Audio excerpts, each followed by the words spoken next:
Florent Albert, thank you very much for joining this morning. How are you doing? Thanks for having me. Great to be with you. Great to see you again after all these years as well. I know we've worked Yeah, together in the past, and it's good to catch up today. So you're the managing director for Lombard International's European operations, and you're also the group CFO as well. So it'd be great to start off, Florent. Maybe you can talk a little bit about the role that you hold with that company today, and then we can take it back and see how you got there. absolutely. Thank you, Brendan. So today I am the group CFO and the managing director for our European business, as you've just stated. If we think about the CFO role, it's really a rather well-defined role, which includes a couple of key parameters or dimensioning to it. Obviously, I'm in charge of finance, so that has to do with everything that relates to financial reporting, which financial performance do we have? So this has to get consolidated at the group level for the various regions that we have. We also deal with the budgeting, so the planning process, just making sure that we understand what the performance will be over the next year or 2 or 3 years, and we put that out and present it to the board as our plan every year. There are also activities in relation to M&A, mergers and acquisitions, any potential targets for growth and consolidation. Finance takes usually the lead in the assessment, in the various calibration exercise, and the early stage of the evaluation process. And then finally, there's a large external stakeholder dimension to the role, because in my CFO role, I deal a lot with auditors, external auditors, may I add, more than internal auditors, even though we do see them once in a while, but also rating agencies.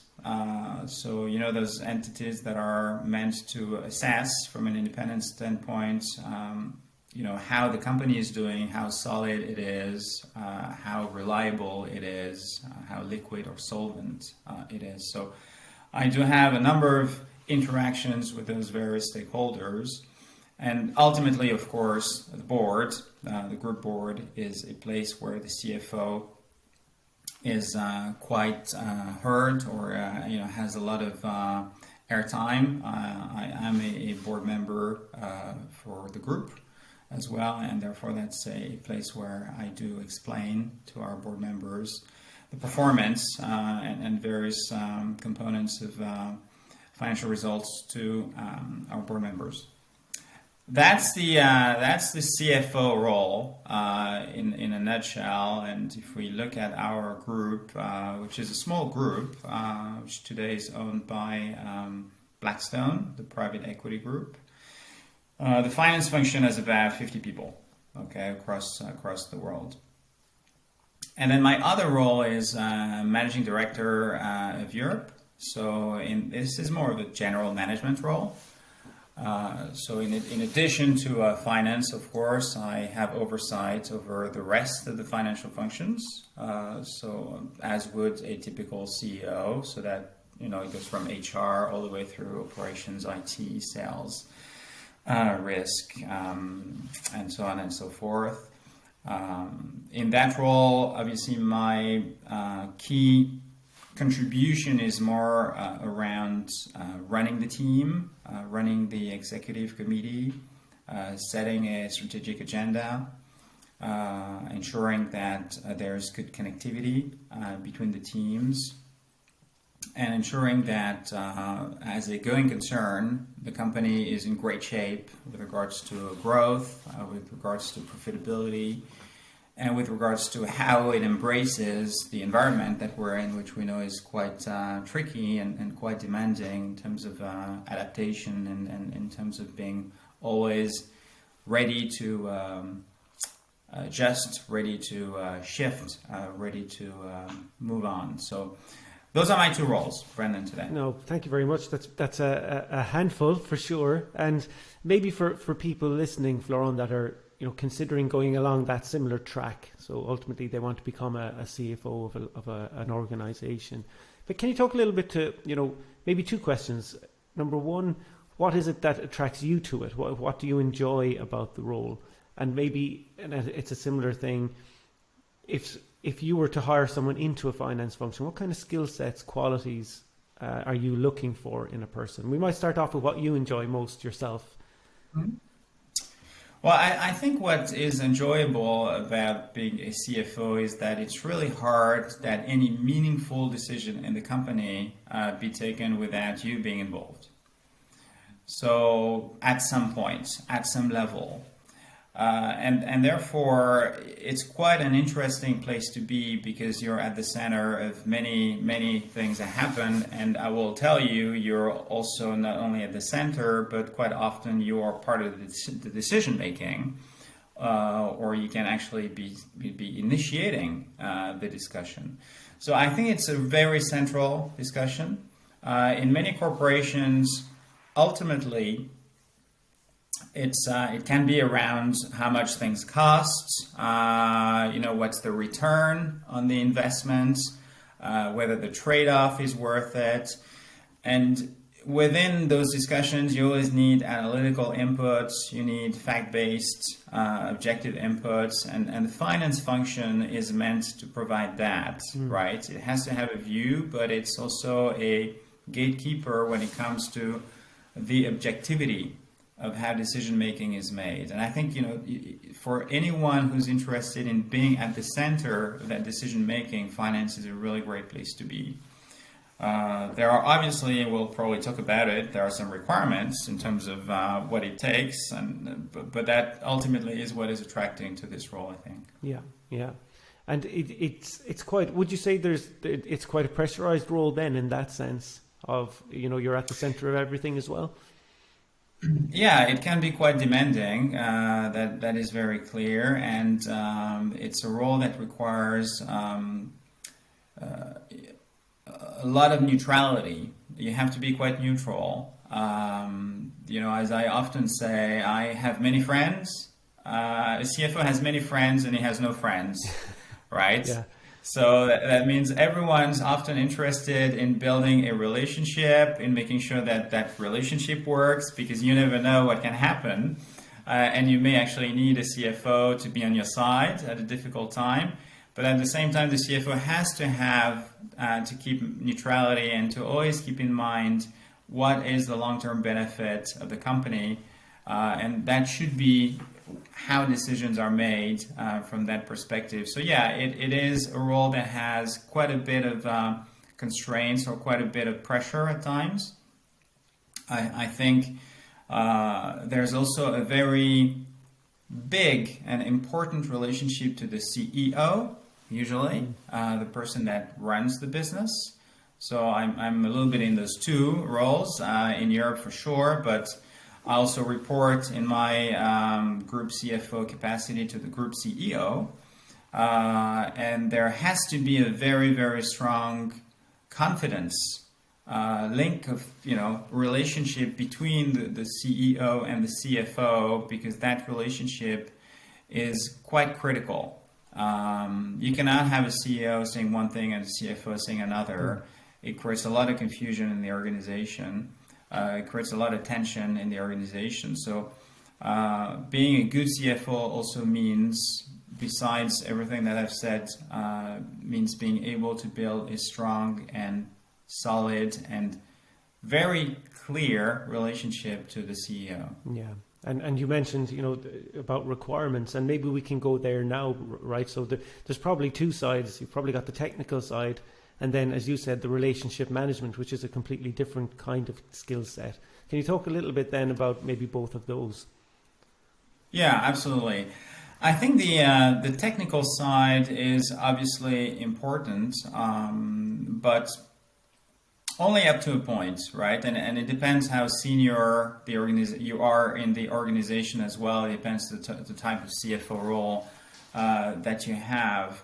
For instance, I don't have an accounting qualification.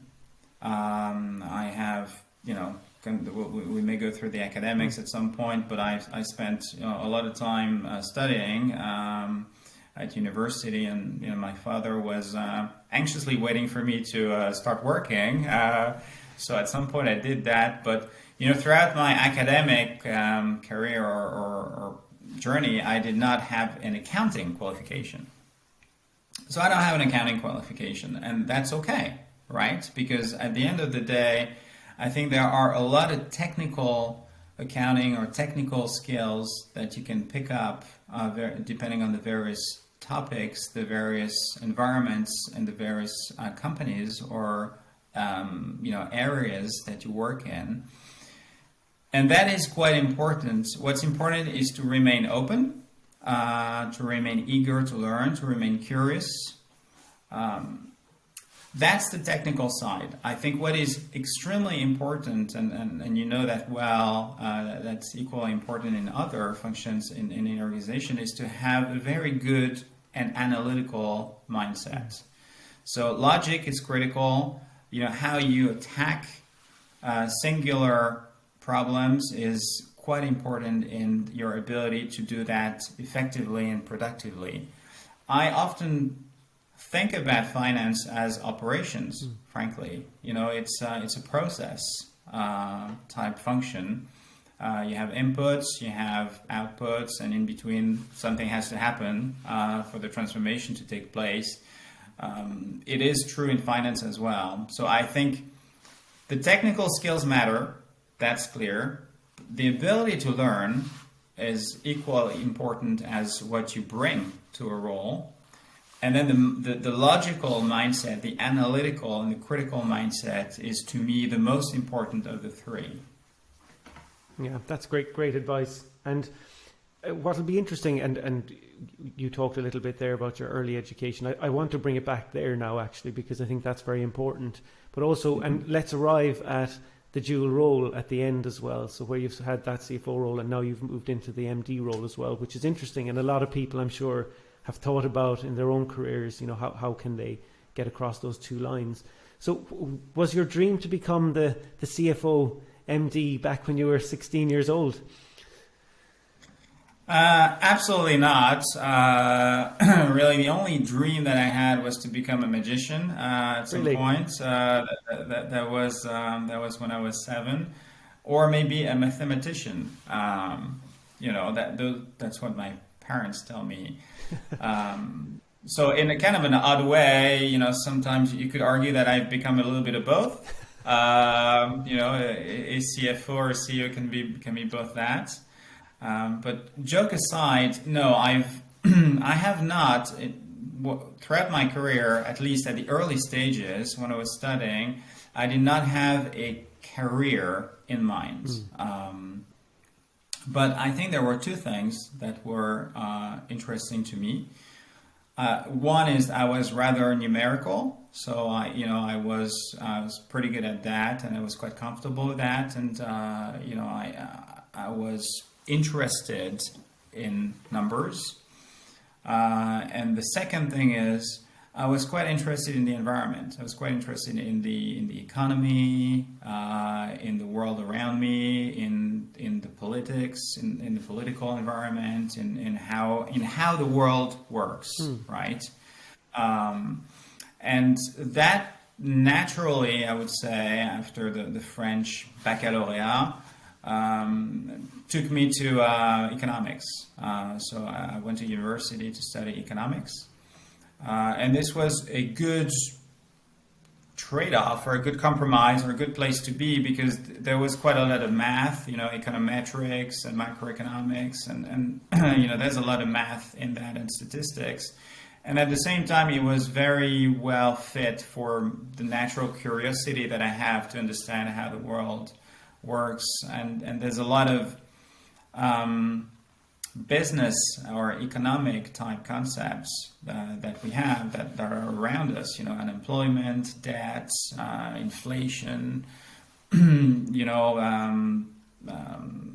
I don't know, there are many corporate tax rates, and how corporation, essentially make money. So all those things I could get a good glimpse of when I was at university, which was really, really interesting. And so I spent a few years there. I specialized in corporate finance at some point, and got a master's degree in economics. And after that, I was not sure whether I wanted to do more of the theoretical analytics around economics, but maybe I was considering it. So I did a master in philosophy, an MPhil at the University of Toulouse, at the Toulouse School of Economics, with again heavy math and econometrics.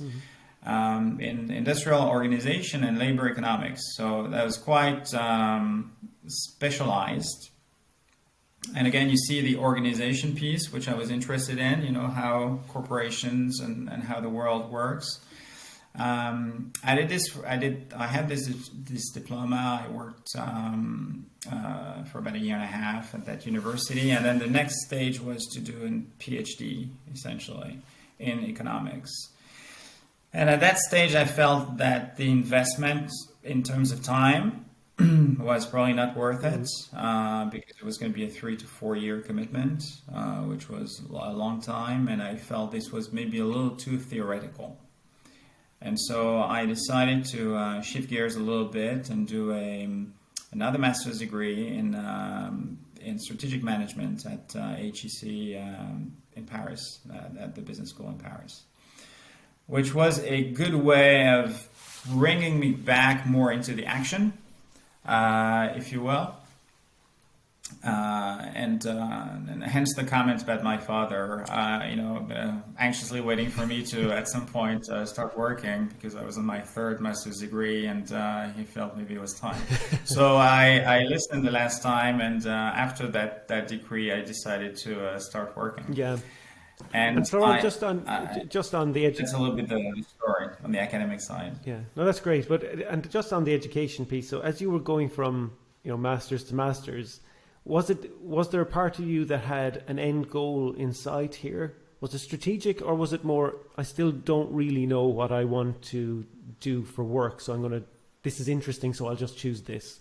Which kind of was it? Yeah, I mean, clearly the shift from the master's degree, the master's degree to the MPhil was, I'd like to do maybe a bit more theoretical analytics.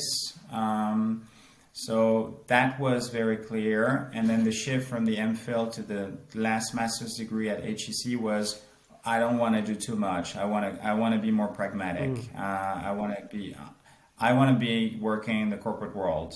That's for sure. I don't want to be teaching. I don't want to be a scientist. I don't want to be a university professor. I want to go to the corporate world. So those were the key levers. It was not linear, and I think it's really hard to, in the world that we live in, you always meet with a few people that are going to tell you that they've always wanted to be a scientist or a doctor or a lawyer. But let's face it, the vast majority of us, when they're 18, 17, 20, they don't know exactly what they want to do. Absolutely. They have some inclinations. There are things we like better. What I used to say, and that's what I tell my daughter today, she's 16, I say it's important for you to know what you don't like. Yeah. Right? You don't have to define exactly what you like, because that's really hard. But it's probably easier to define what you don't like. And that's an interesting way of narrowing the path and the options for the next stage of your learning. That's how I've done it, really. Yeah, that's brilliant. That's brilliant advice, actually. Figure out what you don't like and scratch that off the list and just narrow it down. Yeah. And you mentioned something before we move on to your first role, I suppose. You mentioned a little bit about you had this interest in math or numbers, economics, the business world. Presumably that started, at some stage in your teens, but was there a driver behind that? Was it like you spoke about your father there? Was he a businessman as well? Is that where it kind of triggered it, or? Not really. I think it's really more a function of my parents not directing me to that, but really wanting me to be really open and absorb as much as I could at the early stage of my teenagers years. So that's really what it was. It was like, hey, be interested, look around, that's how you learn how the world works. And by the way, it's not all great, it's not all bad, get some perspective. And in order to get some perspective, to get an opinion, you just have to look what's out there and learn and absorb. That's really how it started. Yeah, it was good advice. It was good advice from them. Yeah, it's good advice. Yeah.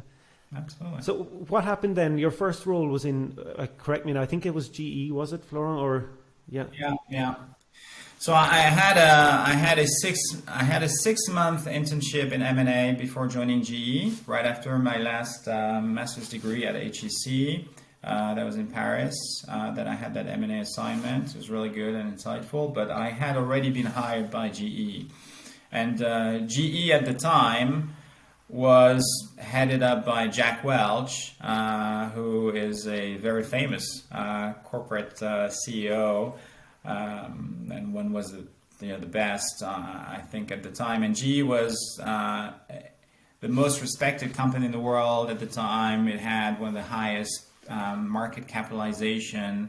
It was extremely successful. So for me to be joining GE was like huge, right? I mean, I was like so thrilled. You have no idea. I had made it, right? That was already I was there, and that's what's fascinating because it was my first role, and then I was like, yeah, that's it. I mean, I've done it, right? I've achieved what I wanted to achieve, and I was hired in what was called the FMP, which is the Financial Management Program, which was a great way of slowly sliding out of education, school, and into the professional world. This program was a 2-year program within GE Capital, so the financial services area of the group. And then during this 2-year periods, there were 6-month assignments. So every 6 months, I had to go to one place and do a different role for GE Capital. So I did some financial planning. I did some accounting. I did some quality. I did some internal audit. Actually, during this 2-year, and there were group group assignments. There were exams in the course of those 6 months, and there was you had to essentially succeed to move to the next 6-month stage. So it was great because I would meet with plenty of other FMP students at various places in Europe. I would have a lot of fun, lots of party, lots of work as well. And it was a great way of networking, of starting to build a network in the organization, and maybe we'll talk a little bit about that. But that's really important, building a network. Yeah. A support network in any organization is really, really key, and that's where people have to not spend too much time, but spend a little bit of time, because that is quite important to have that support within the organization. So I did this for 2 years. I was in Copenhagen, I was in Amsterdam, I was in the south of the Netherlands, and then I was in London.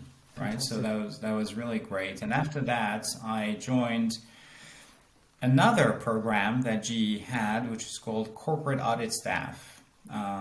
So this was considered at the time as the top leadership development program for GE. It was based in the U.S. In Connecticut, and it was essentially, that program had about 300 employees.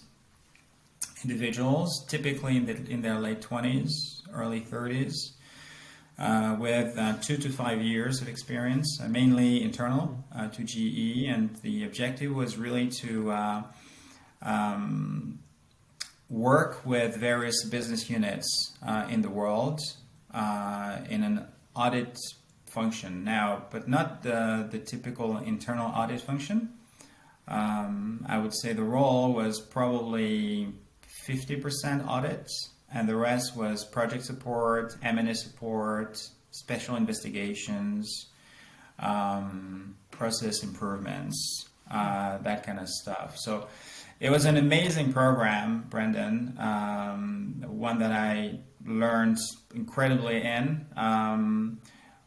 The one single objective of that program was to grow individuals, to make them better professionals.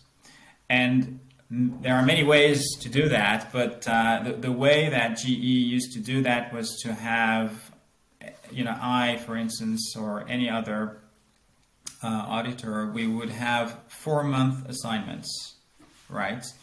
And you would never work twice in the same business. You would never work twice with the same manager. You would never work twice with the same colleagues. And you would never work twice on the same topic. And you would never work twice in the same location. Okay? So you go to a place, and then we had what was called formal assessments. So the 360-degree assessments, where essentially you are assessed by your peers, by people that work in the business, by your manager every 2 months. There was a formalized assessment every 4 months with salary increase, a rating, and then every year was up or out, essentially. So, and the corporate audit staff program was 5 years max, and that was it. So all the senior leaders of GE would come and tell us that we were amazing. Every time at the end of the program, when people would exit the corporate audit staff, the demand for that talent was huge across the group, as you can imagine. It was just an amazing program, right? Incredibly meritocratic, incredibly competitive. But incredibly transparent. Yeah. And I think that what I learned from this is that you can learn anything if you put your mind to it. And 2, it's incredibly important not to lose sight of the fact that it's all about people. It's all about people. And you have to keep that in mind in the way you interact with people. So I stayed about 3.5 years within the corporate audit staff. I was an associate, then I was a manager, and then I left before becoming a senior manager. What I kept from that period, I was very happy to leave. And I was incredibly happy and grateful with the experience. It's very, very hard, very intense. But my key takeaway is that the soft skills that I acquired during those 3.5 years were incredible. I mean, I packed in probably 10 years worth of experience within those 3.5 years. Yeah. A lot more than, again, back to technical skills, right? I mean, I've worked on really complicated treasury-related topics or, turbines, because it was not financial services, this was everything. So you could go to understanding the cycle time of, turbine production to working on non-performing loans in Russia, the next quarter, to working on an M&A transaction in the plastics manufacturing business the next quarter. So the adjustment was just constant. Yeah. You were being taken out of your comfort zone all the time. And the amount of soft skills and the self-confidence that you have to develop to survive is just an incredible asset, I think, to have later in your career. Yeah. So I was really fortunate to be part of that program. Yeah, when I listen to you talking about that program, but also the initial 2 years, it just sounds amazing what GE offered, actually, in the sense of the depth of business knowledge you must have gained over that 5.5 years across all facets of that business. I mean, And you talk about, obviously you took a wealth of technical business knowledge out of that. You talk about soft skills, which I've often said on this podcast as well, is equally as important. What did you learn about yourself, I guess, in that sense over that 5.5 years that kind of you took forward? Either technical, well, there's too much to talk about technically, but maybe the softer side. Well, I learned that it is, you need to rely on your core values. And if you stick to those, you're pretty much okay, right? Transparency, clear communication, the expectation that what you say is what you're going to do, holding yourself to high standards and expecting others to have the same, having a clear sense of accountability. Those are very basic things when you put them in, when you take them in isolation, and yet they form the backbone of essentially you as a professional, you as an individual working in a high-performing organization. So, that's what I took away from this time is, you have to stick to those core values no matter where you are. If you do that consistently, that nothing really bad can happen to you, and it's quite likely that you're going to be successful. Yeah.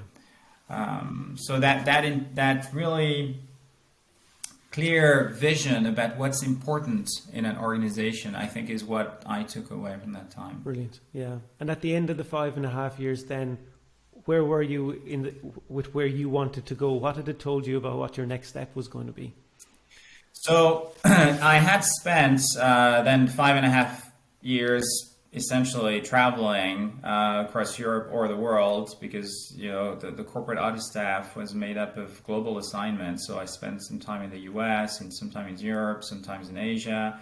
So I was quite tired of traveling.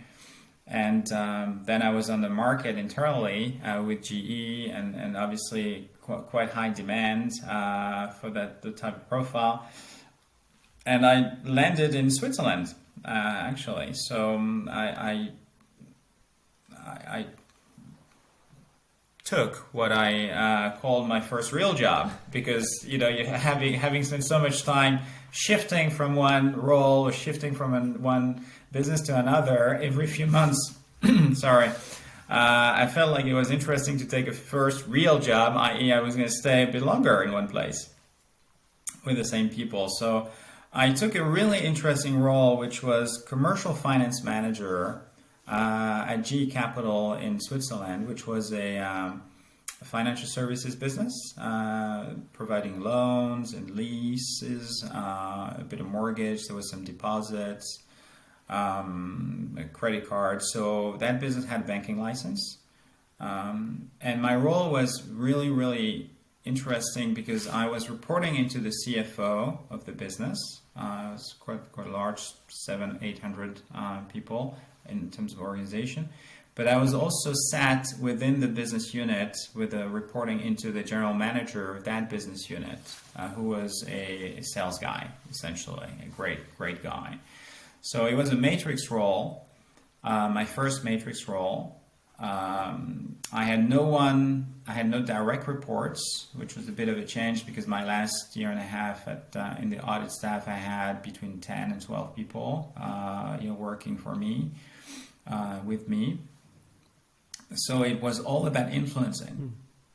And it was a new role, which was being created and created by the CFO to have better control over what was happening in the business units, so not necessarily hugely seen with a huge excitement by the general manager of that business unit. Okay, so it was great. It was I will not hide it to you. It was a very hard transition for me because I felt that everything was slow. I felt that I couldn't move the needle quickly enough. I felt that I had very little authority to make things happen, whether whereas the audit staff was more hierarchical, and you could ask people working with you or for you to work until 3 o'clock in the morning, 7 days a week. That was okay, right? That was kind of expected. But in that job, I was seeing the reality of professional life, or corporate life, which is that it's made up of individuals, and they have a life, they have other priorities, they have a different pace, they're at a different point in the cycle. So the first 6 months were really tough for me because the transition was difficult. And then it worked out quite well. I think I built a good relationship. My CFO was promoted somewhere else in GE. I became acting CFO for about 6 months. And then a new opportunity arose for me to become CFO in the GE Capital business in Austria, in Vienna. So I took that role. So that was my first real CFO role. And this was quite exciting because it was a business that was about the same size as the Swiss business, but that was in a much different place from a profitability standpoint. It was losing money, it was not performing well. And I spent the next 3 years there partnering with the CEO, who was a prior operational leader, essentially trying to turn the business around, making sure that we had the right level of profitability, making sure that we were focusing on the right things. So we rationalized the business, and then we sold it to Santander. So that was the end of the Austrian journey, and we're now in 2009. And actually, I was just after that role, so I was going to take a CFO role in Russia. So my journey was taking me east towards more and more Switzerland, Austria, Russia. And then the crisis hit, the financial crisis hit. And so just 2 months before I started, GE decided that it wanted to reduce the number of expats that it had, and that it wanted to rationalize GE Capital, its financial services unit, a little bit, and therefore that role was one that I couldn't take anymore. So I spent a few days looking for a job in GE, so GE Capital, which was a big company still, and I found a role in Paris. So I went to Paris, and for about a year and a half, I was the financial planning director for GE Capital in Western Europe. So essentially, there's a lot about budgeting, there's a lot about planning in general, and a lot of coordination with about 10 countries that were in scope. It was a very hard time for GE and for the business in general, because this was in the middle of this financial crisis. So we had to shut down businesses, we had to lay off a lot of people. It was really tough. And then after a year and a half, it was becoming clearer to me that GE was going to move away from financial services and become more of an industrial business. It had been for over 100 years a conglomerate. But it was really going to shift back to being more of an industrial business. And I wanted to stay within financial services. So I thought, well, maybe my time with GE is up, and I should do something else. And I started looking for a job, and found a job within the insurance space. So that's the first time that I really got in touch with insurance at 100%. GE Capital had many insurance and reinsurance businesses. But in 2010, I left GE after over 11 years and again, that wherever I go, and maybe that's something interesting, many of us will spend within the 30, 35, 40 years of professional life that we have, it's highly unlikely that we will spend it in the same company. I think I can say that with confidence. Yep. Equally importantly, it's quite probable that there will be one or two companies where we will spend a significant amount of time. And I think on reflection you have, either when you're in the company or after you've left, I think it's really important to step back and say, okay, what was so important to me? What were the things that were important to me in that company that made me stay? And so, of course, with GE, I talked about it, but, there were the DNA of that company, and in particular, the DNA around performance management, meritocracy, integrity.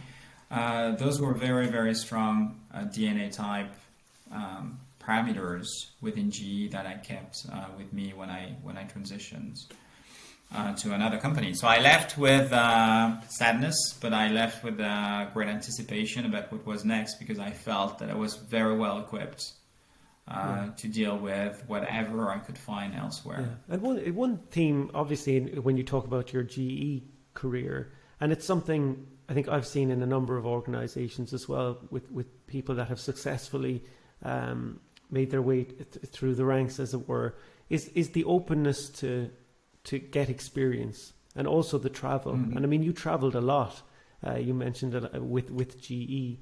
Can you talk a little bit about that, maybe the benefits of that, but also maybe some of the challenges? Because you moved a lot in that 11 years. Yeah, I've moved a lot, and that is a very important point, Brandon.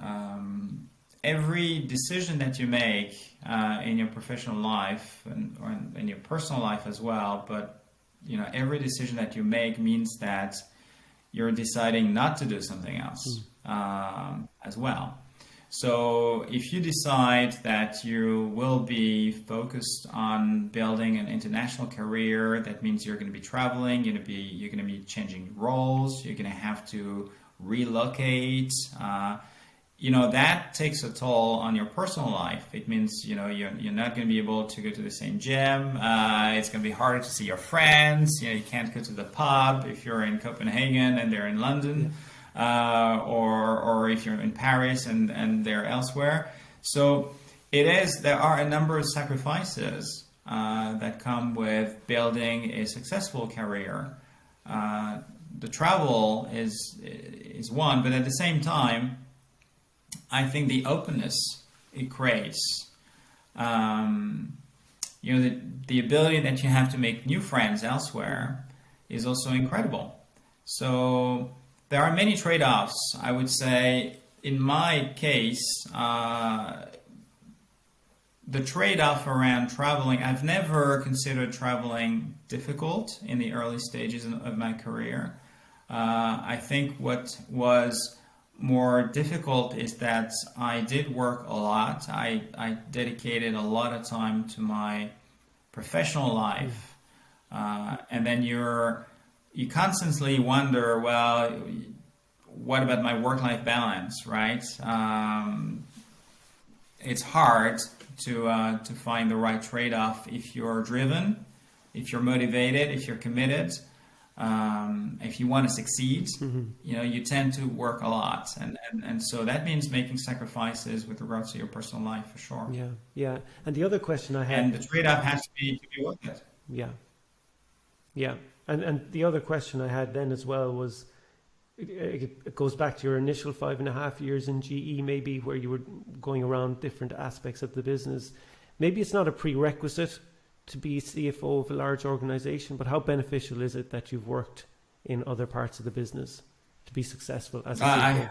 I think it's really it's been incredibly helpful to me, in particular on the operational side, because I have seen operations much closer than many other CFOs maybe, so I have a pretty good handle on some of the issues, some of the risks, some of the a little bit of thinking around that.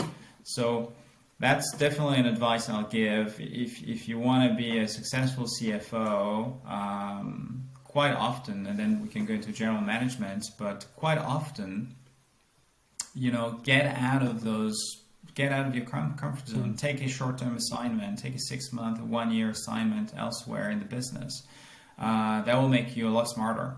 That will make you a lot more efficient. And that will make you a lot more open as well. Yeah, it's great advice. Great advice. And so moving back then to Paris, you went into insurance.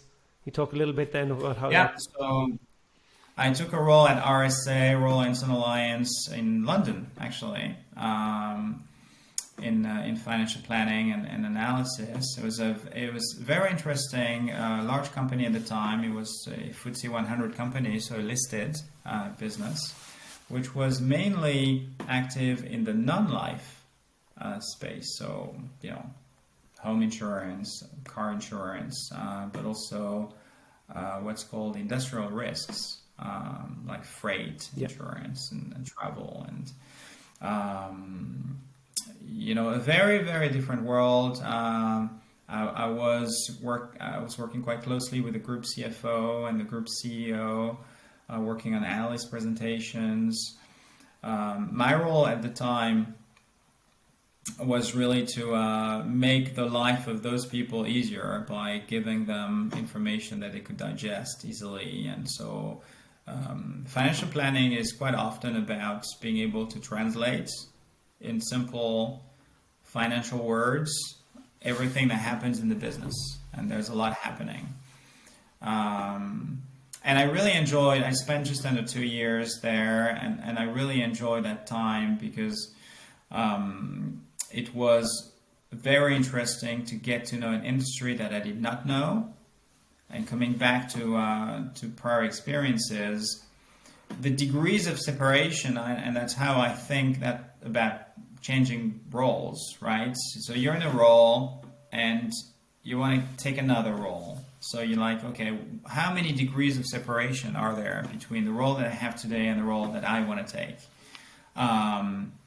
If you're a finance person within financial services, going to another finance role within financial services, but not the same financial services, so you go from banking to insurance, for instance, that's 1 degree of separation, right? If you go to another country to do that role in another language, for instance, that's a 2nd degree of separation. And then if you go to a role that is slightly different in its nature, that's a 3rd degree of separation. I personally would never advise anyone to take a role that has 3 degrees of separation because it's a big risk, right? Many things can go wrong and you don't have much to fall back on. So 1 or 2 is what I think you have to think about. In my particular case, it was almost 2 because I was going into insurance, but into non-life insurance, and I had 0 knowledge about this when I got there. And then I was going to work for a very close to this very senior leadership, the top leadership of a publicly listed company, where everything was native English, and so that was a bit of a 2nd degree of separation. But this was a finance role. This was I knew key processes. I knew how people were going to think about the role. So I decided that it was a risk worth taking, and I was successful in it, and I enjoyed it, and I learned a lot because there was a lot that I didn't know. And then I was going to become the FP&A director for the group, but at the same time I was headhunted by MetLife France.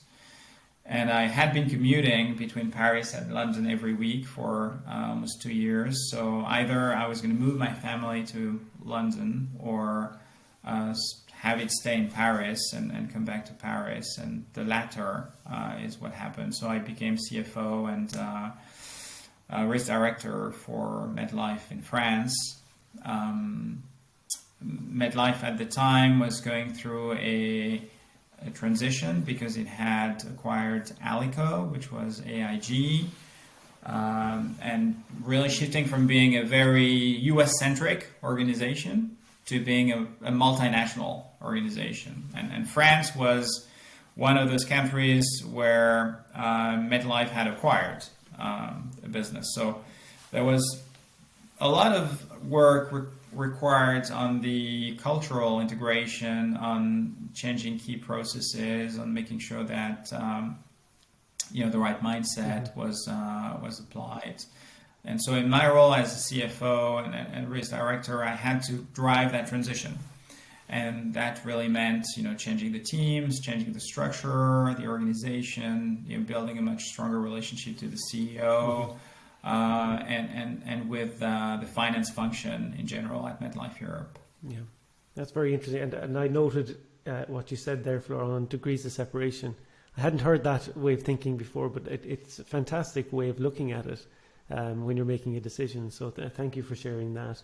And maybe what we can do now, and thank you very much for your time and this morning, is talk a little bit about your current role again and how everything has built up to the sort of the managing director, or the move from CFO dual role into the business, and how that came about, and maybe your experience of it and how others could learn from that.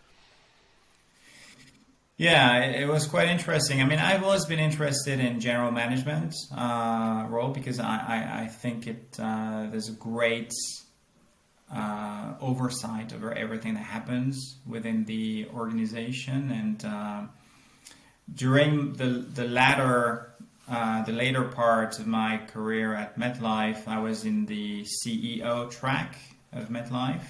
I had essentially signal my interest to moving into a general management role. And then I was headhunted by Blackstone to be the CFO for Europe at Lombard International. But I had always that in the back of my mind that I wanted to do a bit more than finance at some point. I think it's a great basis to have. It's a very comfortable skill set to have, and that's one that we can build on into more general management type roles. So I in Luxembourg at Lombard, I became quite quickly the license holder about less than a year into my role, which meant that I was the legal representative of the entity in Luxembourg for the regulator, right? So de facto, that expanded my remit far beyond finance, because I had to deal with regulatory matters, legal matters, risk matters, and I quite enjoyed that. And then my role was expanded a couple of years back to run the business, and that transition was therefore rather natural.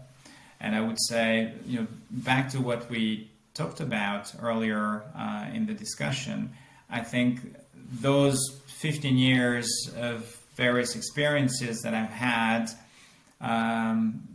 the curiosity of learning new things, the interest in interacting with different functions has all come together when I took this new role, because there were quite a few that I knew already, and there were a few that I didn't know, like marketing or sales. I don't know that well because I've been more of a middle and back office person than a pure front office person.